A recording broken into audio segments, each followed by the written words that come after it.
It's the Locked On Podcast Network, your team every day. Happy Tuesday, everybody. You're tapped in to your source for fantasy hockey news. It's the Locked On Fantasy Hockey Podcast, and it's another special guest episode, and we are excited to have our first time guest on today. Thank you so much for joining us. Let's get this paper. You're Locked On Fantasy Hockey, your daily podcast on fantasy hockey. Part of the Locked On Podcast Network, your team every day.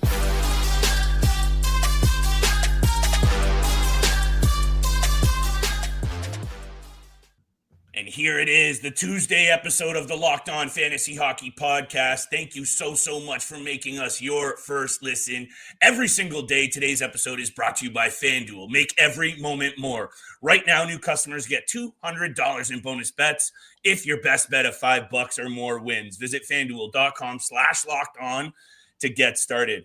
My friends, special episode today. We have a first-time guest, as I alluded to off the top, John Matisz of theScore, national lead writer, longtime friend of the show, even though he is a first-time guest.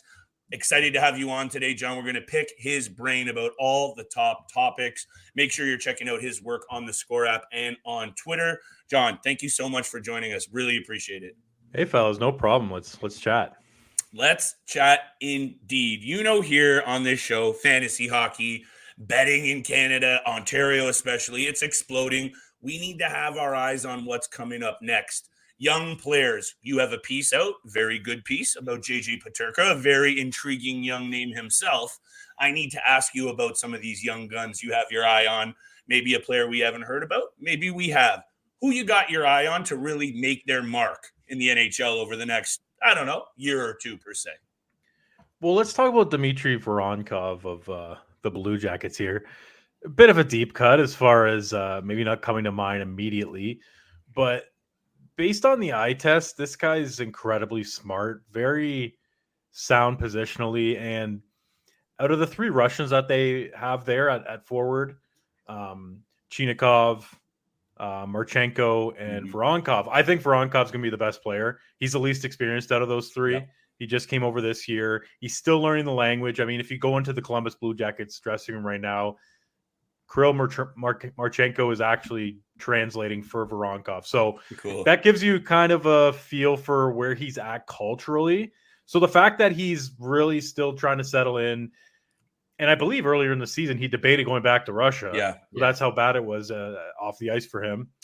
The fact that that's going on and he's still looking like a player that has some serious potential in the NHL, I think that's very promising. And if you're thinking about it from a fantasy perspective, this would probably relate more to keeper leagues, but a guy who you would be probably buying low on right now, but could really pay dividends. I mean, he's a giant human being. He's got some playmaking. He's got some scoring. And like I said, like anyone listening, if you catch a Columbus game, really just pay attention to his positioning and how smart he is as far as just being a step ahead of other players. And, you know, I don't know exactly what he's going to be like as far as offensive production, but if you're in one of those leagues that tracks everything under the sun, I think he will start accumulating. I think he's going to be one of those players. I like it. And then my other one, you know, shameless plug, and Flip, you already mentioned it. Yep. I think JJ Peterka, he's not a star right now. Like, that would be exaggerating, but I think he's on a star trajectory. And I think that what's really interesting about him is that he's this like tantalizing blend of speed and puck handling, and he has this excellent wrist shot, and he's got this sort of relentless mentality as far as going to the net. Yeah. And a lot of times young players, that becomes a talking point. God, this guy's always on the perimeter. Why won't he get to the hard areas and take a bunch of slot shots, get into the inner slot, etc.? Like he's already got that figured out. And his wheels are so intimidating that you know, when I was working on that story, his line mate Jack Quinn mentioned like sometimes it looks like the defenders are having panic attacks. Like like that. It's sort of like, remember that that clip? I think it was Pietrangelo in one of the outdoor games. He was mic'd against up. Nathan McKinnon. He started backpedaling and he, holy whatever. Like, I think Peterka's that kind of player as far as being this attacking force and having these physical tools. So he's one I certainly have my eye on. I mean, I already have him in my fantasy keeper league. There you go. So I'm lucky in that sense, but he's already leading the Sabres in a lot of offensive categories, and whether it's under the hood or goals or and part of that is the Tage Thompsons and Jeff Skinners and Alex Tucks of the world are not having great seasons, but it's also credit to him that on a pretty mediocre team, he's standing out night to night. Yeah, I mean, those are two teams that Flip and I talk about all the time: Columbus Blue Jackets, Buffalo Sabres. We have a longtime listener, avid listener, who always posts a comment on our YouTube channel about the Columbus Blue Jackets. Shout out to Troy. Yeah, shout out to Troy, because he's letting us know, he's keeping us updated with those 3 Russians and their young roster, and obviously they've dealt with a lot of significant injuries, not just this year, but over the last couple of seasons as well. And, trading Pierre-Luc Dubois, Patrick Laine, and everything that's going on with him. And then, again, even Buffalo. I just picked up JJ Peterka the other day. I was talking about him last Monday or this Monday about the waiver targets, and I picked him up. He scored a couple of goals. So those are a lot of young guys that, we've talked about, and we're really looking forward over the next year and a half, next year and two, to see where they're at in their game. But someone else right now in the league is absolutely killing it. Sam Reinhart of the Florida Panthers has just been special for what he's doing. And, we've already seen a player this season secure the bag for how he's playing this year, and William Nylander absolutely exploding at the start of the season. Sam Reinhart is scoring goals at a pace with Austin Matthews. He's keeping up right now. So, he's obviously over excelling what he's done in his past, even though he's been a great player throughout his career. But what would you expect his next contract to be? Because we just saw William Nylander sign that massive deal, and Reinhart playing in Florida, he's going to be expecting some big money, obviously. Yeah, if you're the Panthers, you've got in your back pocket the state tax. I guess what do you call it? Perk. So that can work in Reinhardt's favor too, where let's say he signs for 9.5, whereas elsewhere he would have signed for, 10 on the open market. Just throwing some numbers out there. Yep. I mean, he gets to stay in Florida. He gets to stay in this place that he's really found a home in, and fantastic weather. They have a really strong roster. Yes, they do. So it could end up being win-win as far as him really securing the bag, as we like to say, but also, staying where he wants to stay. Like, the difference between Florida and places like Ontario is drastic.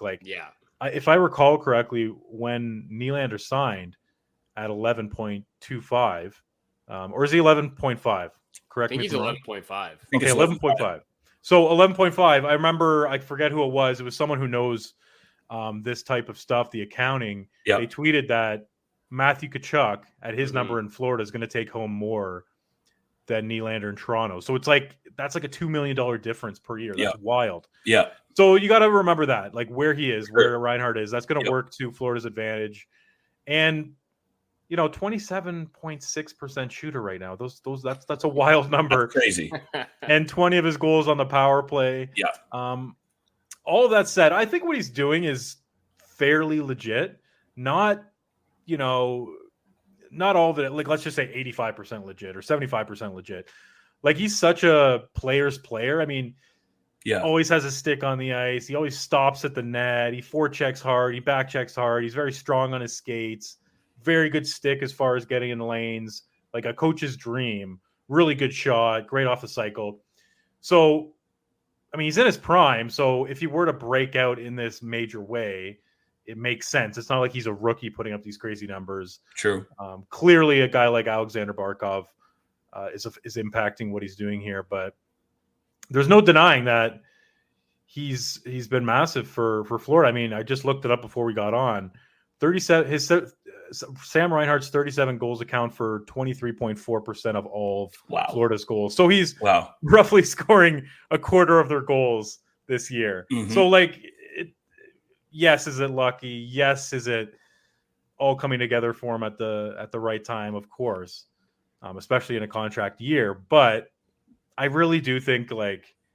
he's been building towards this throughout his career in Buffalo, and then the last couple of years in Florida, and he's 100%. really just it's a perfect storm for him. So the guy, it's tough, right? Because you hate to bring up all the percentages and say this is all mirage. Because I just don't think it is, right? But it's easy to say that contract year, 27% shooter. I think there's some of that, but I don't think it's all that. And I think there's a lot to be said about the quality of this Florida Panthers team as well. Overall, this is a wagon once again. That run to the Cup was not a fluke. Obviously, last year, maybe some people weren't buying into this team, but if you're not buying into what Vegas is labeling them, they are the third favorite for the Stanley Cup right now, behind the Colorado Avalanche and Edmonton Oilers, currently tied at plus 950. With a team named the Boston Bruins. So I think they are very much alive. And another shout out to probably another guy carrying a big percentage of those goals, my boy Carter Verhaeghe. Shout out to a good Niagara Ice Dog product as well. We're going to continue to pick John's brain right around the break. Trade deadline rapidly approaching. We got to talk to John about it. And of course, his favorite dark horse club to maybe go on a little run to that Stanley Cup. But today's episode, my friends, is brought to you by FanDuel. Happy Super Bowl to everyone who's celebrating from FanDuel, America's #1 sports book.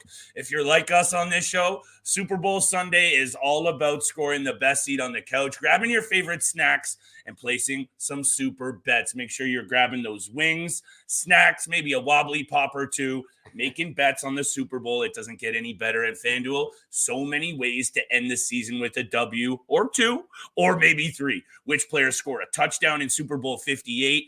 FanDuel has all the best bets, from how many points will be scored, props, and so many more. Maybe what Usher sings about at halftime. We're going to get a little spicy. New customers join today, $200 in your pocket in bonus bets if your first bet of $5 or more wins. Visit FanDuel.com/lockedon to get signed up.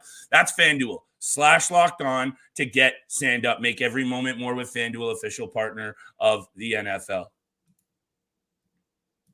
Attention hockey fans looking for NHL news and analysis? Look no further than the Locked On NHL podcast, offering daily insights on all the top NHL stories. From trade deadline and free agency rumors, teams on the rise, and discussion on the league's biggest stars, Locked On NHL has you covered for 30 minutes, 5 days a week. For your next listen, check out the Locked On NHL podcast, available on YouTube or wherever you get your podcasts. Part of the Locked On Podcast Network, your team every day.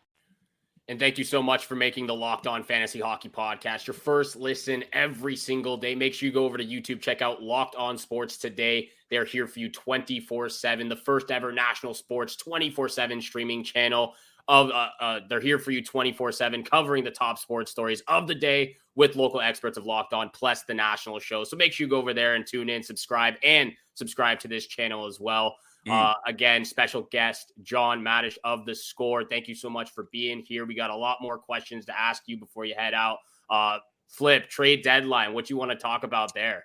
Well, this is one of those things, John. I know you're probably already cooking up some takes. Trade deadline is sometimes one of those days that doesn't live up to the hype, which is why we're talking about it now, because these trends seem to be happening weeks before the deadline, right? It all comes out the week before, and then we sit here watching TSN or Sportsnet and 2 trades go down.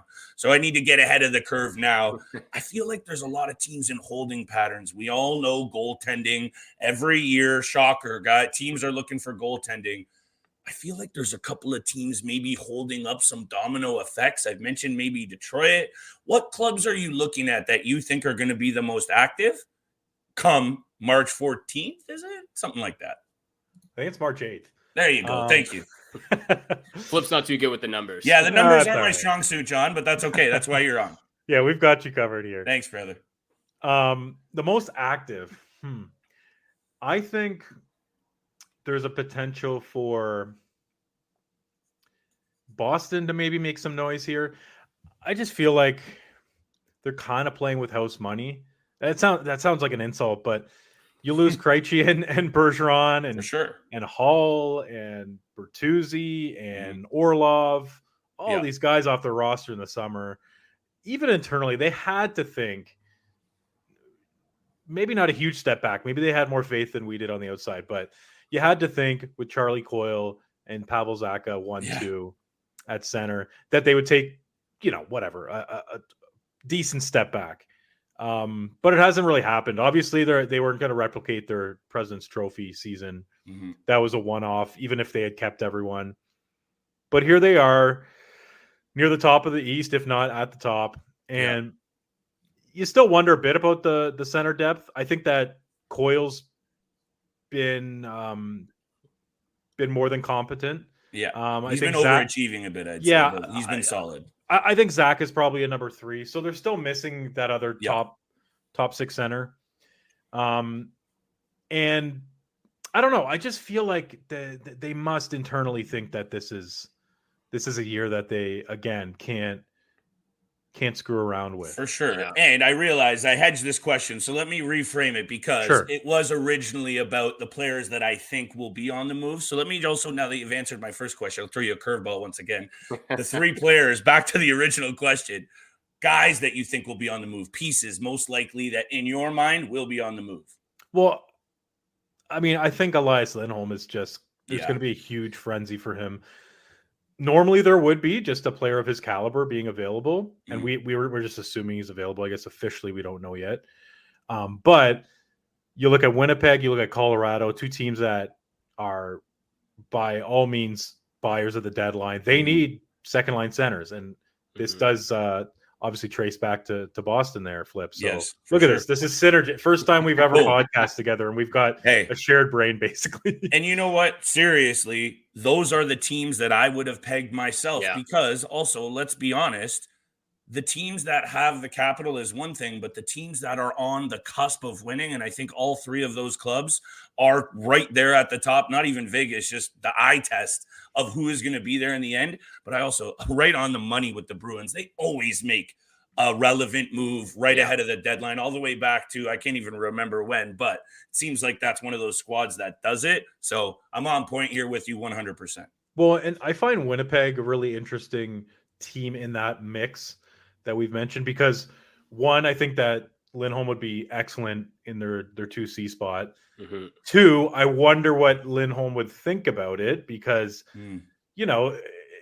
there's potential for a sign and trade or whatever, a trade and an extension, because obviously teams who are acquiring him want to know what is he thinking for his UFA this coming summer. So, I mean, maybe he would like to go to Winnipeg, but free agents don't typically sign there. So I guess we'll see. So there's no comment on that one, but I hear you. And then there's just the simple fact that they have cap space, which a lot of contenders don't have. So I just find that very intriguing. It could totally work out in Winnipeg's favor, or it could be a nothing burger, or maybe they acquire him and he's just a rental, and that is what it is. So that's super interesting. I mean, Jake Gensel, I think it's fair to say that if he officially becomes available, Penn's GM Kyle Dubas has basically said, to be determined. And plus they're close enough to the playoffs that it would make sense to maybe keep him. But if he is available, another guy who jumps off the page as far as a game changer at the deadline, a difference maker. And Gensel's pretty tricky to evaluate, not in the sense that he's a flash in the pan, because he by no means is he. I mean, he has a track record of almost a decade now of being a high-end producer, but he has been with Sidney Crosby the vast majority of his career. So it could work out beautifully in another environment on another line.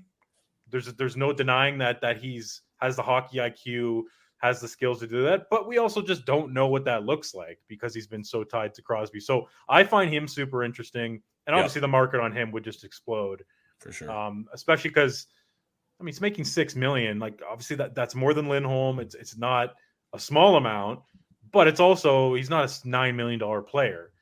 When maybe you're getting about $9 million of value.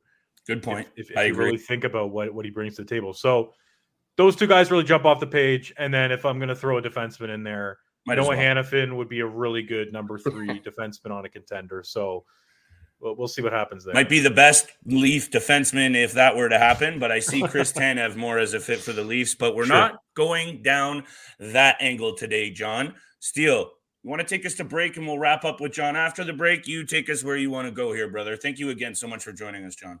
No problem.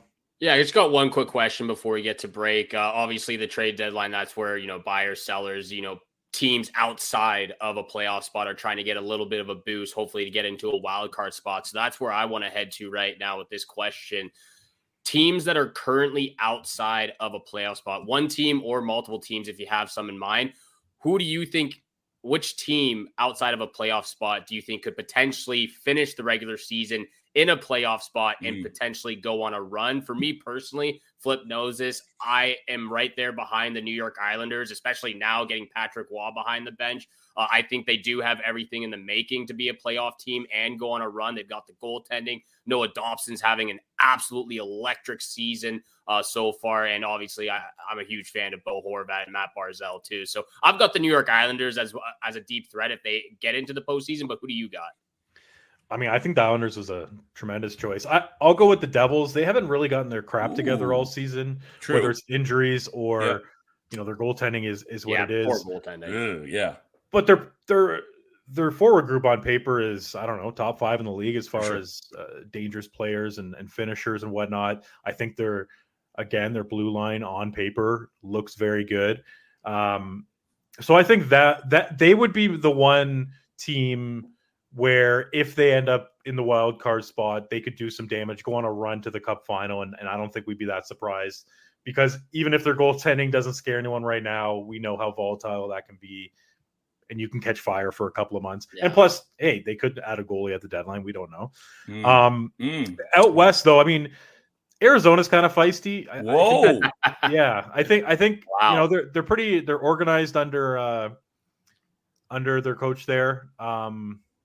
And Ingram's had a phenomenal year. That's true. Their core is really in their prime, whether it's Keller or Schmaltz or some other players. Like, they're by no means am I saying that they would. I think that they would go on a deep run, but could they squeak into that? The would playoffs? Be a shock.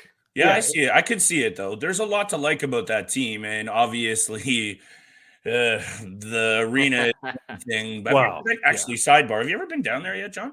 I haven't. No. Okay. Anyway, just that rattles my cage, because I really do feel there's a lot of, aside from fantasy value, just a lot of really good young pieces with this team. I really like that angle, though. And just to take this right off the rails, plus 25,000 right now for the Arizona Coyotes to win the Stanley Cup. Wow. That might be worth a 25-cent piece. I'm just throwing that out there, Steele. I really like this question.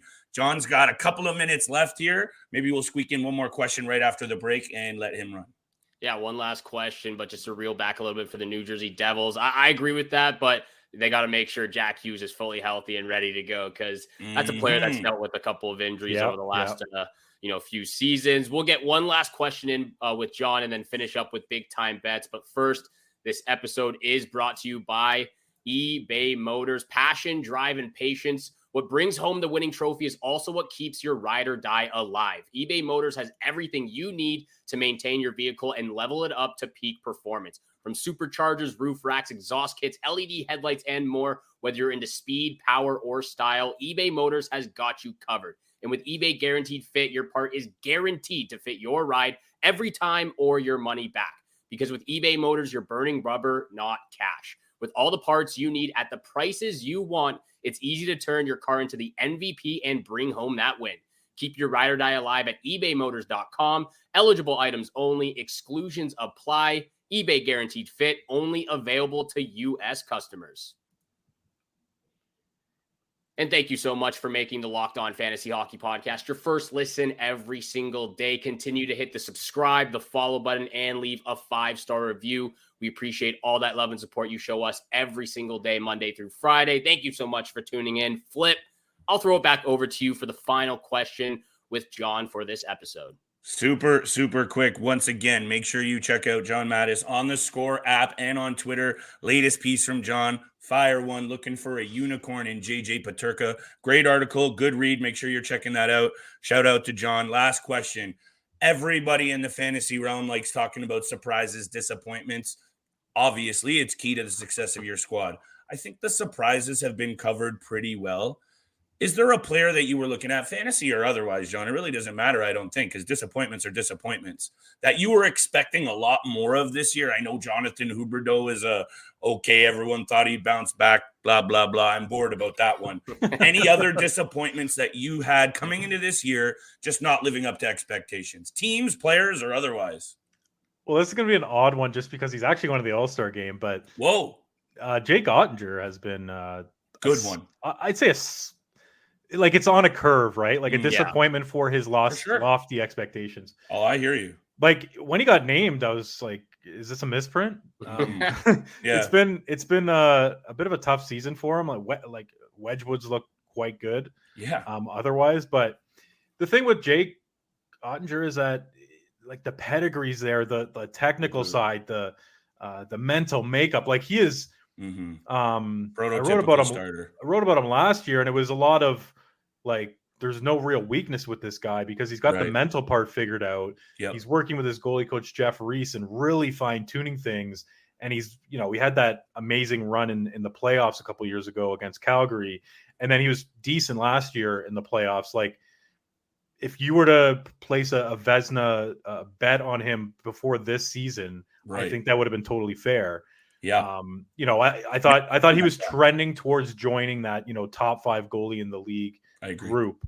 But here we are. And like I said, he's at the All-Star game. So he may look like it to people who just tune in every once in a while that he's having this fantastic season, but he really isn't. So. Yep. No, I totally agree. I'm loving that disappointment. Been disappointing for me because I own him in fantasy. Wedgwood is also like on his game, Jake Ottinger. I would say they're the most reliable or one of the most dependable duos in the entire NHL. Scott Wedgwood on a lot of bad teams is probably a starter.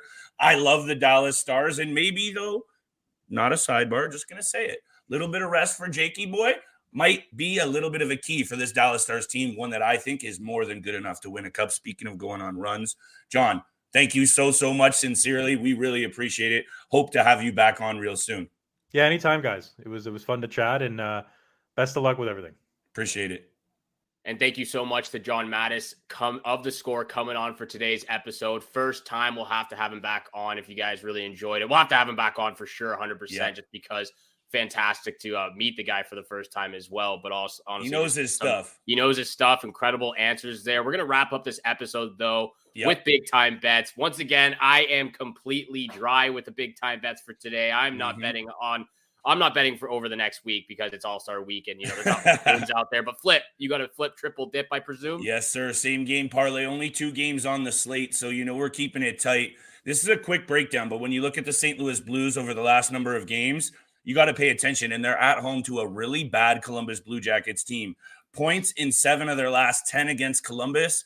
You can't not help but like this spot at home on the money line. -170 for St. Louis is where I'm headed with my first pick. Second pick, this one's screaming over to me, Steele.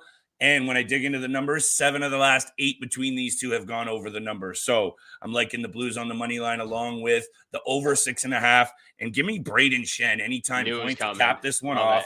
He's got back-to-back OT winners, I believe, Steele.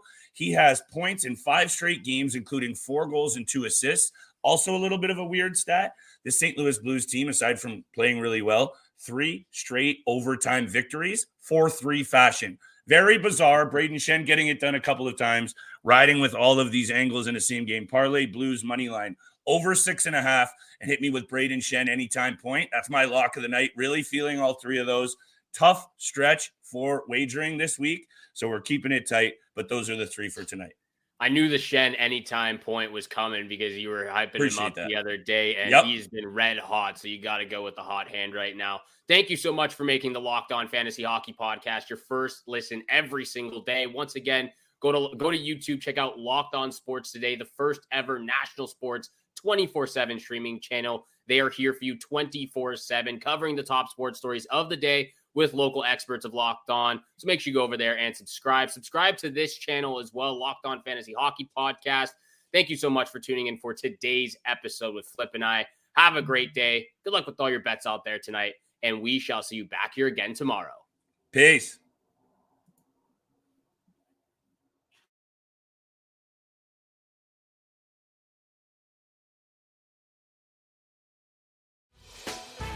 Hey, Prime members, you can listen to this Locked On podcast ad-free on Amazon Music. Download the Amazon Music app today.